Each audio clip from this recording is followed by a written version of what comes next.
Hey guys, Joe here coming at you with another video. And I just want to ask you guys a question. All right. So, why is it that why is it that nobody reads the Bible? And not maybe that's the wrong question to ask. Why is it that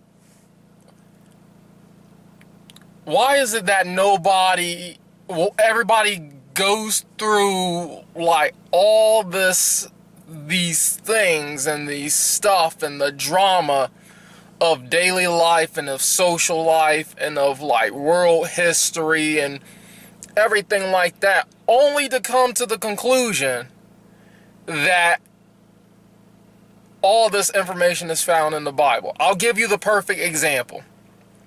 The whole idea of like the whole idea of you know of minimalism, and there are tenets of minimalism and a mindset that you have to have that brinks upon Christianity, which is the idea that, like, look, the you don't need these things to make you happy, to separate so much from the world, not to be so materialistic, and to focus on inner value and things of that nature. The same thing could be said about, life coaches and gurus and all this other stuff. Like, they end up talking about the core, which is the same thing of like finding your purpose, finding your path, finding your you don't need cutting out the stuff in life that doesn't add value, and a lot of that stuff that doesn't add value is like materialistic stuff that's quote unquote, yeah, I mean, I wouldn't say sinful, but I mean, a lot of it is, but I mean, a lot of it is, I should say, ungodly, Now, they won't phrase it like that, but if you see those things that they're talking about for what it is, you'll find out that it's not that, even red pill stuff, red pill, MGTOW, stuff like that, assuming that they don't go all the way into the extreme of like hating women or anything like that. But even some of that stuff is like, some of the tenets of that is like, listen, focus on yourself, which is, I guess, a mental form of it. It brings upon abstinence, almost. It brings upon abstinence, except they don't say that. It just brings upon it. It brings upon the idea of abstinence, because it's like, listen, focus on yourself. Maybe you don't need to marry right now. No, they'll push marriage in the opposite direction, say that it might not be a good idea, but before barring that, it's like the ideas of what they're talking about brings upon, like, listen, if you follow the train of logic, they almost promote abstinence. They shy away from any type of pornography use. Why does it take all this social stuff only to get us back to what the Bible says? Why? Why is that the case? I mean, okay, listen, let's put this in a thought experiment, all right? If you took two commandments, well, two sins, which is adultery and fornication, and they're lustful sin, they're carnal sin, like somewhat of they're sexual sins, right? If nobody did that, if nobody did those ever, you eliminate a lot of problems in the world with just those two things. You eliminate a lot of problems in the world. I mean, if you don't eliminate it outright altogether, you pretty much substantially, you at least decimate it. Okay? All right. If nobody has a problem with adultery or fornication, which is fornication is like sex outside of sex before marriage or while you're not inside of marriage, or any type of sexual act so to speak, while you're not in a marriage. So that includes pornography and masturbation and things of that nature. And then adultery is that even though you're married, you're participating in sex outside the relationship, outside the relationship. So if you eliminate those two, you eliminate a lot of reason for divorce, you eliminate a lot of rape, you eliminate a lot of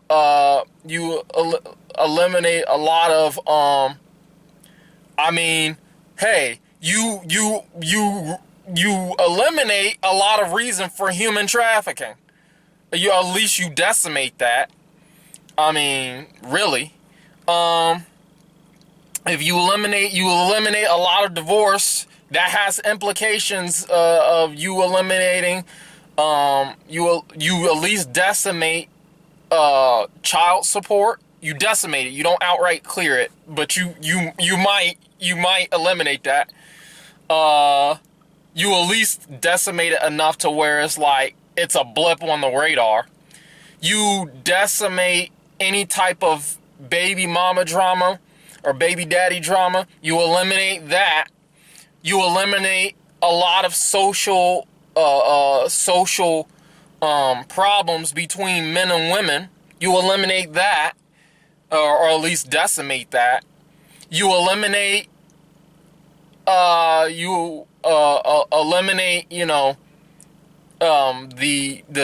strained relationship between parent and child, especially, for ones that, that are like illegitimate children. You eliminate that altogether.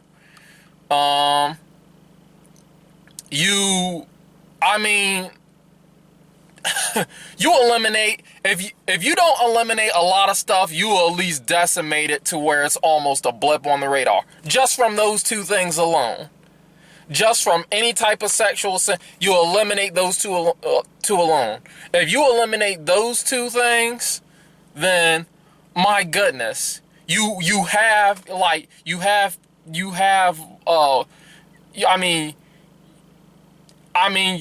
almost decimate the feminist movement.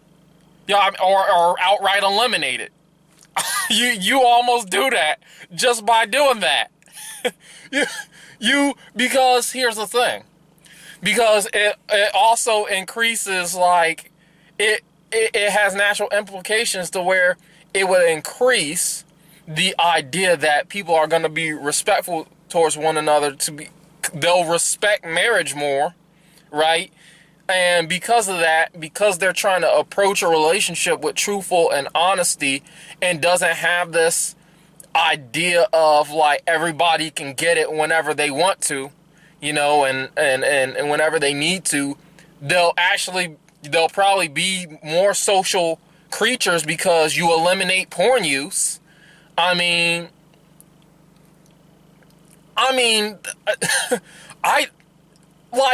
Just think about that. If you eliminate fornication and adultery, you eliminate a lot of the world's problems. Just those two alone. Just those two sins alone, if you eliminate that, you eliminate a lot of the world's problems and the implications that come from eliminating those problems.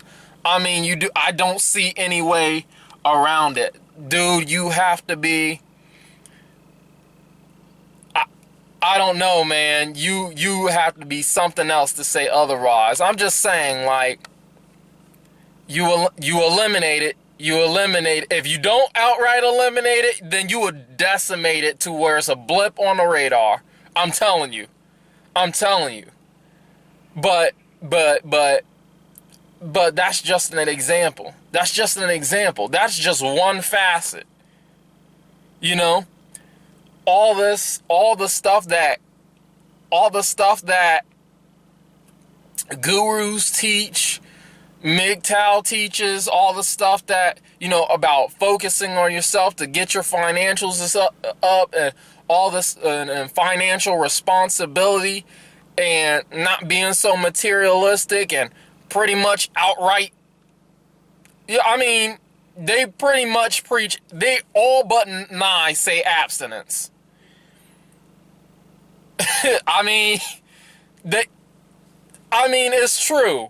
I mean, and the thing is that I don't see how it's taking people to go through all these social issues to say, well, you know, the Bible says, you know, and you know, why would God care about my porn use, or why would, this is the reason why.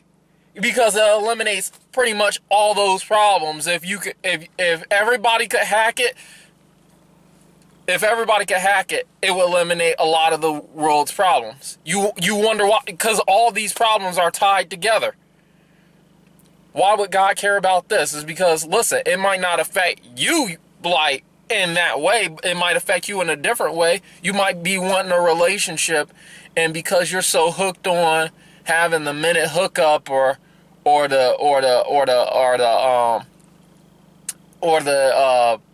you so focused on pornography or whatever. Listen, I get it. If you're so focused on that, it makes your brain wired a certain way. Like psychologically and chemically speaking, it makes your brain wired a certain way to where you're not going to value another human as that. You're going to see relationships as transactional and almost objectified in a sense. And that's not what you're shooting for. So it's really counterproductive. So it's like, other than it being an outright sin, it's like, that's the reason why. Because we're made to be social creatures, and if you pretty much objectify everything, you're not going to treat the person as a person. You're going to treat them as an object.